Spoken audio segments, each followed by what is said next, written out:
You're listening to the CyberWire Network, powered by N2K.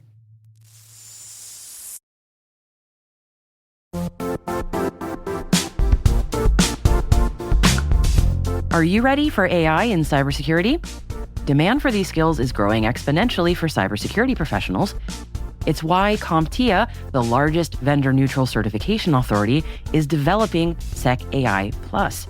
It's their first ever AI certification focused on artificial intelligence and cybersecurity, and is designed to help mid-career cybersecurity professionals demonstrate their competencies with AI tools. And that's why N2K's SecAI Plus practice exam is coming out this year to help you prepare for this certification release in 2026. To find out more about this new credential and how N2K can help you prepare today, check out our blog at certify.cybervista.net/blog. And thanks.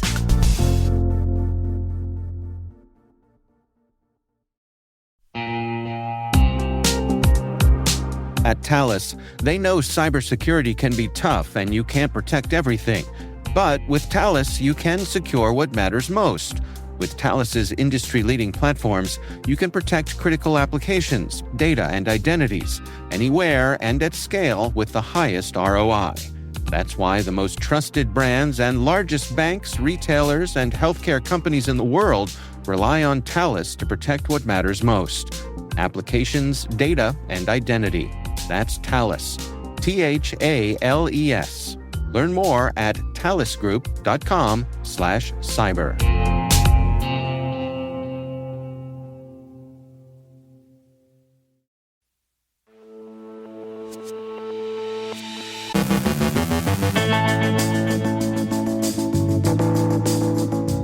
CISA layoffs threaten U.S. cyber coordination with states, businesses, and foreign partners.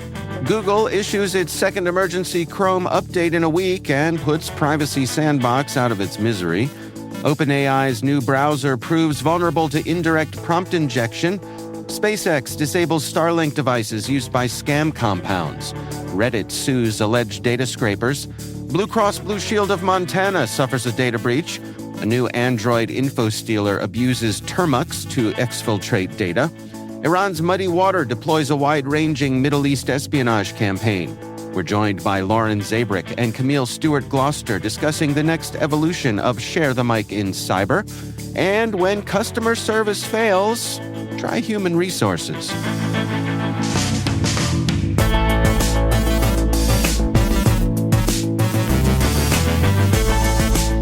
It's Thursday, October 23rd, 2025.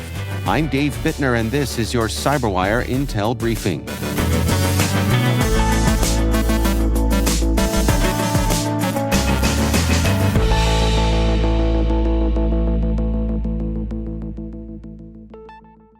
Thanks for joining us here today. It's great to have you with us. The East Wing of the White House isn't the only thing the Trump administration is taking a wrecking ball to. The president has effectively shuttered the Cybersecurity and Infrastructure Security Agency's Stakeholder Engagement Division, a key unit responsible for coordinating cybersecurity improvements with state, local, private, and international partners. Sweeping layoffs in mid-October cut nearly all 95 staff, leaving only the sector management unit intact. The move eliminates 3 vital offices: Council Management, Strategic Relations, and International Affairs, disrupting CISA's partnerships with critical infrastructure operators, academic institutions, and foreign governments.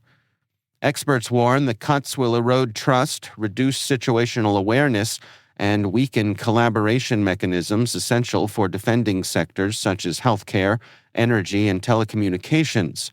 Former White House cybersecurity advisor Michael Daniels said the downsizing risks leaving CISA blind to certain threats and trends. Industry and government officials described the cuts as dangerous, potentially isolating the U.S. from global cyber allies and depriving defenders of shared intelligence and expertise. CISA said the restructuring was meant to realign the agency's mission. Google has issued its second emergency Chrome update in a week, patching a high-severity flaw in the browser's V8 JavaScript engine. The vulnerability was discovered by Google's AI-driven research project Big Sleep. Details remain undisclosed until most users update. The fix appears in the latest version across Windows, Mac, Linux, and Android. Users can trigger the update manually via Chrome's About Google Chrome settings page to ensure immediate protection.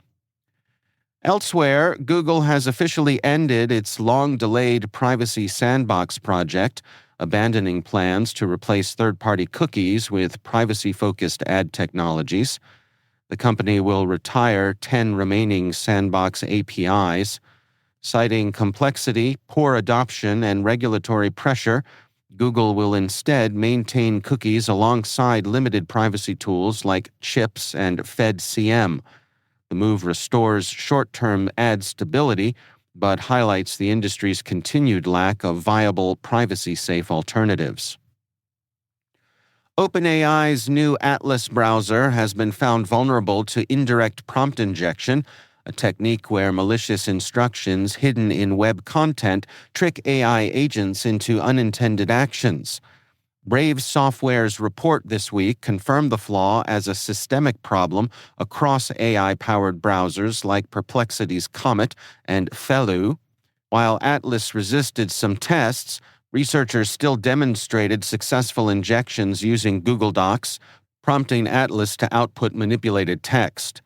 OpenAI acknowledged the risk, calling prompt injection an unsolved security problem, despite red teaming, safety guardrails, and detection systems. Experts warn that the threat undermines data confidentiality and integrity, with no perfect fix yet. Experts urge stronger downstream security and human oversight. OpenAI maintains Atlas remains experimental and is refining protections for safer AI browsing. SpaceX has disabled more than 2,000 Starlink satellite devices used by scam compounds in Myanmar after mounting pressure from politicians and anti-trafficking advocates. Lauren Dreyer, SpaceX's vice president of business operations, said the company proactively shut down over 2,500 kits near suspected scam centers and is cooperating with global law enforcement. The move follows reports that Starlink had enabled internet access for cybercrime operations near the Thai border, despite previous government crackdowns. Thai and U.S. officials, including Senator Maggie Hassan, had urged Elon Musk to prevent Starlink's use in human trafficking and large-scale fraud. Myanmar authorities recently seized dozens of Starlink devices in a raid that detained over 2,000 people at a major scam complex. While some operations have been disrupted, reports suggest new compounds continue to emerge despite ongoing enforcement. Reddit has filed a lawsuit against 4 companies, SERP-API, Oxylabs, AWM Proxy, and Perplexity, accusing them of illegally scraping Reddit content via Google search results and selling it to AI developers like OpenAI and Meta. Reddit seeks a permanent injunction, damages, and a ban on using scraped data. The company argues that AI firms are fueling a data laundering economy by exploiting its user-generated content without compensation. While SERP-API and Perplexity deny wrongdoing, Reddit says it spent millions building anti-scraping defenses and even trapped Perplexity with a hidden test post to prove its case. The lawsuit underscores rising tensions between data owners and AI companies as content-rich platforms move to license data rather than give it away.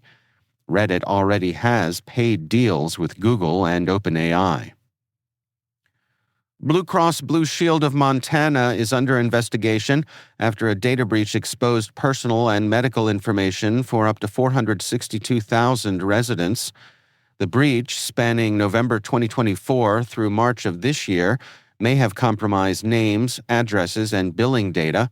State Auditor James Brown called the incident deeply disturbing and launched an immediate probe, criticizing the insurer for failing to notify customers or provide credit monitoring. Officials urge Montanans to monitor benefit statements and report suspicious activity. SANS researcher Xavier Mertens has uncovered an infostealer that uses termux on Android to run Python, harvest contacts, messages, location, app data, and banking-related files, and exfiltrate them via Telegram. The sample scored a 0 out of 64 on virus total and includes Vietnamese comments, the researcher reports. The malware calls termux utilities and scans mapped storage paths for Facebook, WhatsApp, media, and banking file names. It installs a persistent backdoor script that periodically logs location data and sends information using a Telegram bot token. The finding shows Android can be a vector for infostealers traditionally focused on Windows, elevating risks to confidentiality and integrity of user data. Iranian state-sponsored hacking group MuddyWater, also known as Static Kitten, Mercury, and Seedworm, has targeted over 100 government entities across the Middle East and North Africa using version 4 of its Phoenix backdoor, according to a new report from Group IB. The campaign began August 19th with phishing emails sent from a compromised account accessed via NordVPN. Attached Word documents contained malicious macros that deployed the fake update loader, which decrypted and installed Phoenix version 4. The new version features enhanced persistence through COM objects and supports commands for file upload, download, and shell execution. Researchers also found an infostealer targeting Chrome, Edge, Opera, and Brave browsers for credentials. MuddyWater additionally leveraged the PDQ and Action 1 RMM tools for remote control. Most victims were embassies, consulates, and foreign ministries, signaling continued Iranian cyber-espionage operations.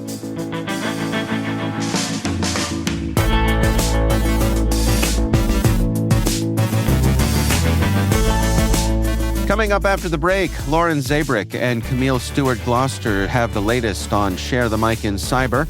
And when customer service fails, try human resources. Stay with us.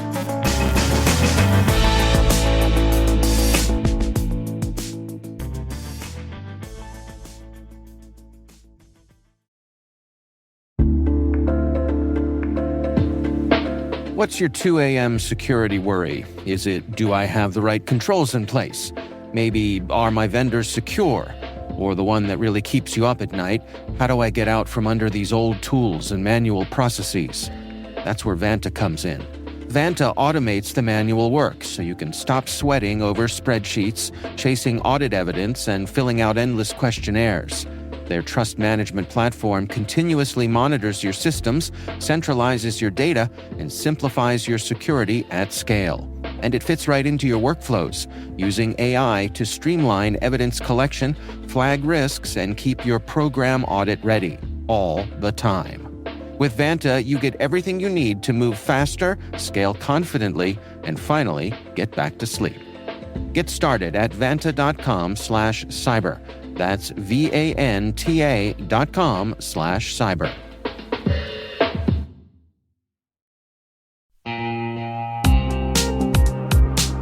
And now, a word from our sponsor.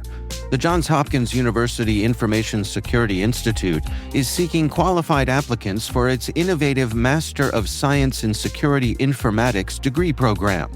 Study alongside world-class interdisciplinary experts and gain unparalleled educational, research, and professional experience in information security and assurance.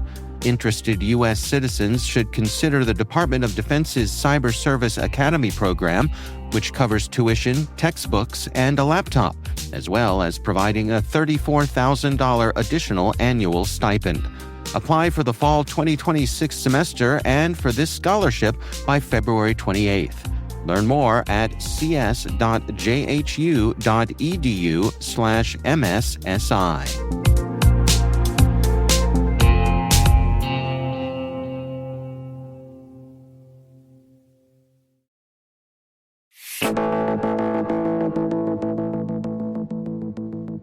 Lauren Zabierek and Camille Stewart Gloster are co-founders of the Share the Mic in Cyber initiative.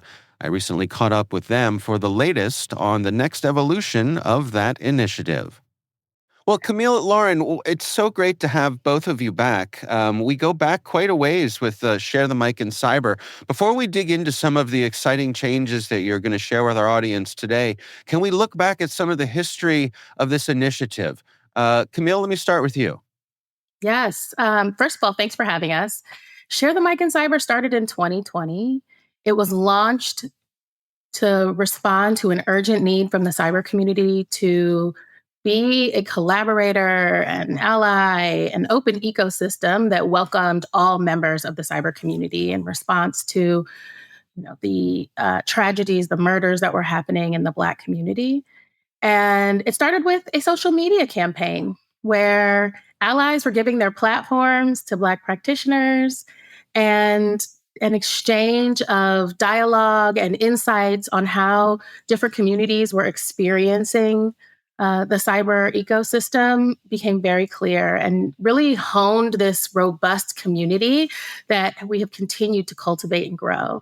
And one of the things that was most exciting to Lauren and I is that everyone that came to it brought something. We started a scholarship fund because Rachel Toback from WISP said, oh, well, I want to help figure out how folks get the training and the resources they need. There was a CyberBase, which was a database of diverse talent that got created out of R Street because Tatiana Bolton was there. We had a number of senior leaders across cyber give their time and talent, whether it was to lead a session or to engage in one of the campaigns.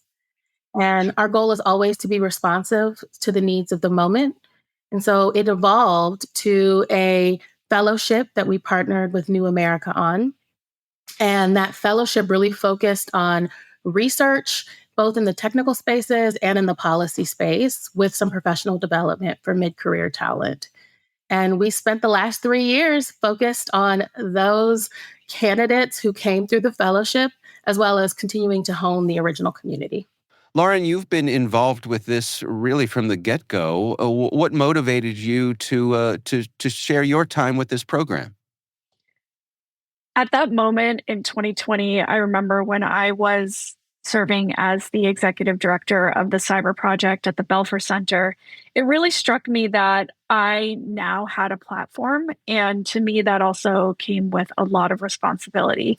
And so when I saw what was going on, but then when I also saw this example of Share the Mic Now that I think both Camille and I had seen on Instagram and that point, Twitter, where prominent women in media, entertainment, and politics were sharing their platforms with Black women in those industries that weren't getting the recognition that they deserved.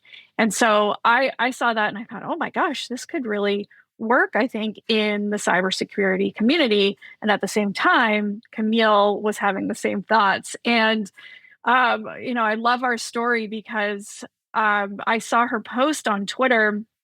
And then I slid into her DMs and I was like, hey, girl, what if we did this? And literally in the next 2 weeks, this amazing campaign was born. And then also I'd be remiss if I didn't mention Caitlin Ringrose, who also reached out and wanted to build something too. So what the beautiful thing about this is that it was so grassroots. And as Camille said, so many people came together to build this. And we had 5 campaigns, 5 social media campaigns. And at the height, I remember we had over 100 million impressions on Twitter, right? We had Congresswoman Lauren Underwood speak. We had former CISA Director Jen Easterly share her platform. Former NSA Cyber Director Rob Joyce share his platform. Dave, you shared your platform, right? Indeed. We just got so many people in the community to come together and uplift the voices of these Black cyber professionals that hadn't gotten this recognition. And then, of course, what came out of that were things like new jobs and new opportunities, and I think most importantly, new connections. Well, 5 years is a long time, and yet it seems like just yesterday that you all were spinning this up. But you have some exciting new information to share with our audience. What's the latest? So essentially, we are closing the chapter on the fellowship at New America. And first, let me just say how proud of the work that we've done there. We worked together with Peter Singer at New America. He kind of came in super early and helped us with this idea and to hone it. And then we brought in our project manager, Bridget Chan, who really took this idea and brought it to life. And so over 3 years, we worked with and supported 21 different fellows in their research. And it really sparked, I think, and Camille thinks as well, these meaningful conversations that ultimately I proved our founding thesis, which is that diverse voices strengthen cybersecurity and national security. And some of those topics that came out. So we actually just released a paper yesterday that really focused on the rise of youth cybercrime and why that is, and then some interventions that go that don't necessarily veer into, say, traditional law enforcement. So what are some other interventions that people can take? But other things that we've published, look at the human impacts of augmented and virtual reality devices, brain-computer interfaces, artificial intelligence, kind of nutrition labels, legal frameworks for civilian cybercore, and then even the gendered impacts of cyber incidents. So what happens to the people who do the most care in society when those services are actually disrupted? And so, yeah, Camille, I'd love for you to jump in too and provide some thoughts on the impact that the fellowship made and how we saw it. Yeah, I mean, the incredible policy and operational frameworks, the in-depth research, but you kind of captured that. But I want to make sure to mention the professional development we saw. Most of our fellows had very little exposure to public speaking or to media. Some have been on your show, they've been on other podcasts, they've gotten opportunities to speak at conferences and to share their research in new venues and spaces. We've seen them get new jobs and their work join larger initiatives. And so we're really proud of what we were able to build and demonstrate the innovation that comes from elevating, including different lived experiences and perspectives, right? Those new takes, those cutting edge takes on some of the challenges our industry has been facing are going to have long-term impact. And so we're grateful for that time. We came into it knowing that we had fundraised for 3 years. And so that time is ending now, which is crazy to think that we spent 3 years, pouring into people. But now we're going to we thought about what would need to happen to meet this moment. And based on what we've observed and the shifts in the industry and the shift in the industries that cyber practitioners serve, we really want to focus on cyber threat intelligence. We want to refine and hone the skill set of understanding how intel informs policy, how intel informs operations, and really help practitioners transition into that space if they want to, or in the space that they're in, leverage that to be a stronger practitioner. There has long been somewhat of a disconnect there. And so we partnered with the Cyber Threat Alliance with Michael Daniel and supported by CIS Strategies to launch the Share the Mic in Cyber Catalyst Fellowship for Cyber Intelligence. So we're really excited about that.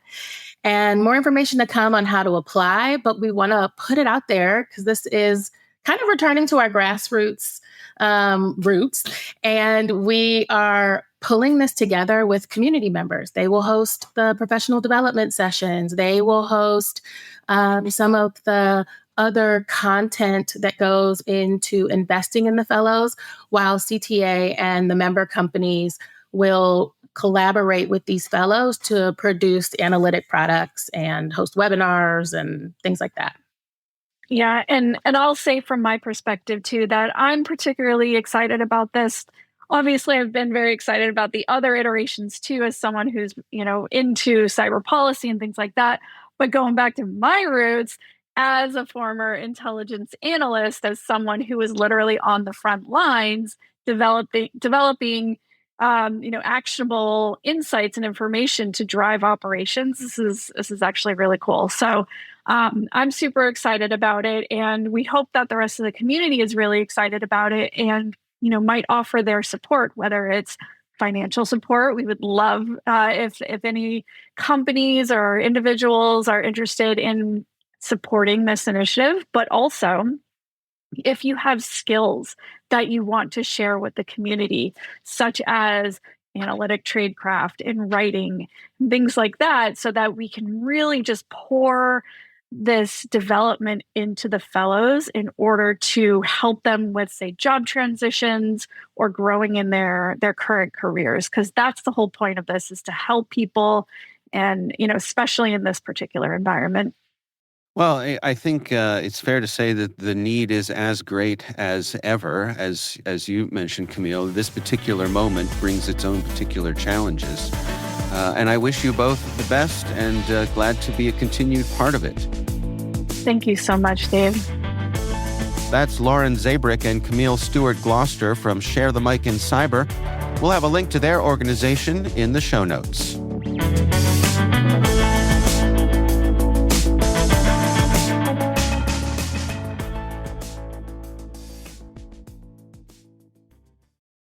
This episode is brought to you by Indeed.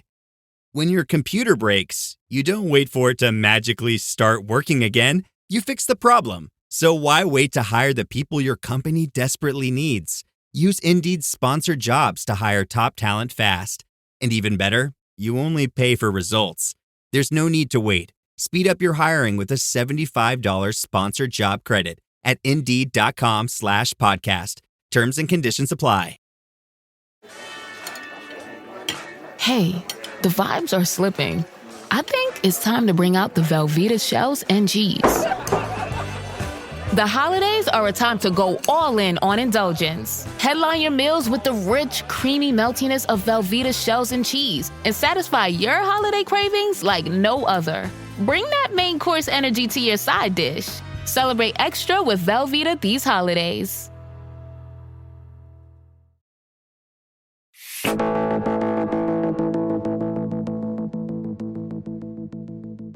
And finally, in a move equal parts Mission Impossible and petty genius, a TikTok user named Kernel Dump shared how he discovered a company's data breach, and when no one at customer service would listen, he applied for a job there.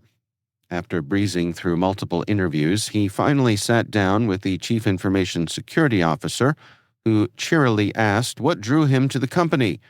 His answer? The dark web alert showing his data from their site for sale. He wasn't there for the paycheck. He was there to deliver the breach notice in person. Then he declined the job. Cybersecurity might be an arms race, but sometimes it takes one determined applicant to remind a company that defense in depth should include answering your emails.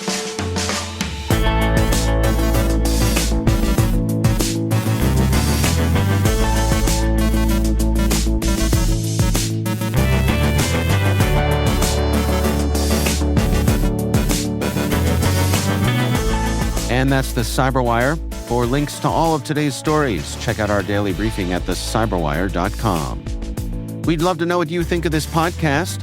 Your feedback ensures we deliver the insights that keep you a step ahead in the rapidly changing world of cybersecurity. If you like our show, please share a rating and review in your favorite podcast app.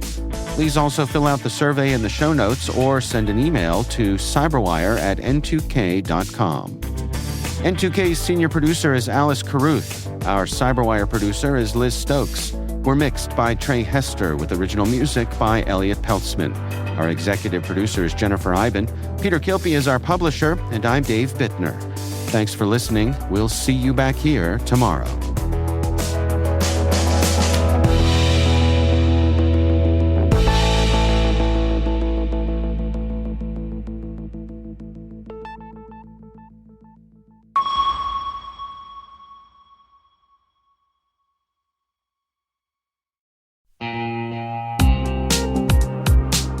Cyber Innovation Day is the premier event for cyber startups, researchers, and top VC firms building trust into tomorrow's digital world. Kick off the day with unfiltered insights and panels on securing tomorrow's technology. In the afternoon, the 8th annual Data Tribe Challenge takes center stage as elite startups pitch for exposure, acceleration, and funding. The Innovation Expo runs all day, connecting founders, investors, and researchers around breakthroughs in cybersecurity. It all happens November 4th in Washington, D.C. Discover the startups building the future of cyber. Learn more at cid.datatribe.com.